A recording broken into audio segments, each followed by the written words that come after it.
महाराष्ट्र में पवार वर्सेस पवार में पावर की जंग अभी भी जारी है और आलम यह है कि दोनों के बीच पावर की जंग इलेक्शन कमीशन तक पहुंच गई, क्योंकि दोनों ही अलग अलग तरीके से पार्टी पर दावा कर रहे हैं। वहां अगर आंकड़ों की बात करें तो अजीत पवार कई तरीके से आंकड़ों में सीनियर पवार से आगे हैं।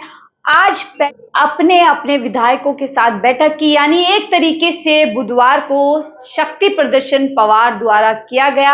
आपको बता दें कि दोनों ने मीटिंग की थी और अगर बात करें शरद पवार की मीटिंग में तो वहां पर महज 14 प्लस विधायक पहुंचे थे, जबकि अजीत पवार की मीटिंग में 30 से ज्यादा विधायक उनका समर्थन करने के लिए पहुंचे। तो आज का जो बुधवार था वो इसीलिए था, मीटिंग इसीलिए की गई थी कि शक्ति प्रदर्शन किया जा सके, बताया जा सके कि आखिरकार एनसीपी किसकी, क्योंकि आपको बताया अजीत पवार बीते रविवार जिस तरीके से अपने चाचा का साथ छोड़ करके शिंदे सरकार में शामिल हो गए थे, उसके बाद ही महाराष्ट्र की राजनीति में एक तरीके से घमासान मच गया था।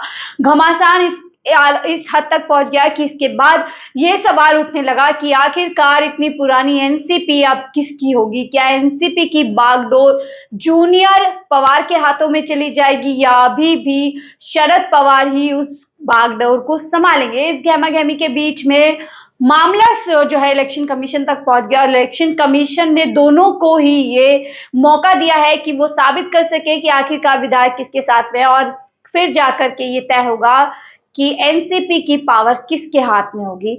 आज यानी बुधवार को मीटिंग हुई है जिसमें दोनों ने ही एक दूसरे पर जम करके हमला किया। अगर बात करें हम अजीत पवार की तो उन्होंने मीटिंग में ये बात की है शरद पवार के लिए कि वो अब बूढ़े हो चुके हैं, यानी उनकी उम्र हो चुकी है, वो उस उम्र के पड़ाव में है जहां पर उनको सक्रिय राजनीति में ना रह करके आशीर्वाद देना चाहिए। यानी कहीं ना कहीं ये संदेश उन्होंने मन से दिया है कि वो चाहते हैं कि शरद पवार अब पार्टी की बागडोर छोड़ दे और पूरी पार्टी की बागडोर उनके हाथों में आ जाए और इस मामले को लेकर शरद पवार उन्हें आशीर्वाद दे और फिर भतीजे को कहीं ना कहीं पार्टी चलाने का मौका दे। लेकिन अगर हम बात करते हैं सुप्रिया सुले जो कि शरद पवार की बेटी हैं और अजीत पवार की बहन लगते हैं, वहीं शरद पवार की बात करें तो शरद पवार ने कहा है कि वो बहुत ज्यादा आहत हुए हैं अपने भतीजे की बात सुन करके कि वो इस तरीके की बातें कर रहे हैं। अगर उन्हें किसी प्रकार की गिला शिकवा अपने चाचा से थी, शरद पवार से थी, तो वो बात कर आ सकते थे।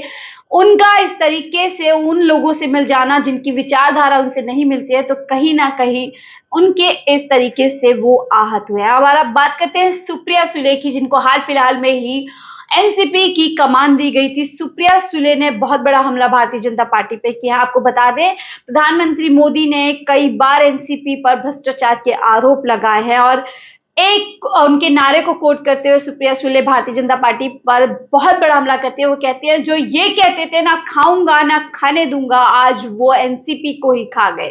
यानी कि कहीं ना कहीं पूरा आरोप वो प्रधानमंत्री मोदी जी पर सीधा सीधा लगा रही हैं कि आज अगर एनसीपी में तोड़फोड़ हुई है, एनसीपी के दो टुकड़े हुए हैं, तो उसके लिए जिम्मेदार प्रधानमंत्री मोदी ही है। और दूसरी तरफ जो प्रधानमंत्री मोदी कहते थे ना खाऊंगा ना खाने दूंगा, यानी भ्रष्टाचार को खत्म करने की बात करते थे, तो आज वो उन लोगों से ही क्यों जुड़ने की बात कर रहे हैं या उन लोगों से ही क्यों जुड़ने की पहल कर रहे हैं जिन पर आरोप लगे थे कि ये भ्रष्टाचारी है। तमाम इस तरीके की बात रही। यानी कि आज का जो बुधवार रहा वो काफी सियासी लिहाजे से गर्म रहा। दोनों की बैठकों को दोहराव, बैठकें खत्म हो चुकी हैं, लेकिन इस बीच सबसे बड़ा सवाल, क्या कोई आगे सुलह का रास्ता निकलेगा? क्या जूनियर पवार वापस सीनियर पवार के साथ होंगे या फिर जिस तरीके से बड़ा कदम अजीत पवार ने उठाया और भारतीय जनता पार्टी की शिंदे सरकार में जाकर के वो जुड़ गए हैं, ये बरकरार रहेगा? क्या महत्वाकांक्षा रिश्ते के आगे बड़ी हो जाएंगी?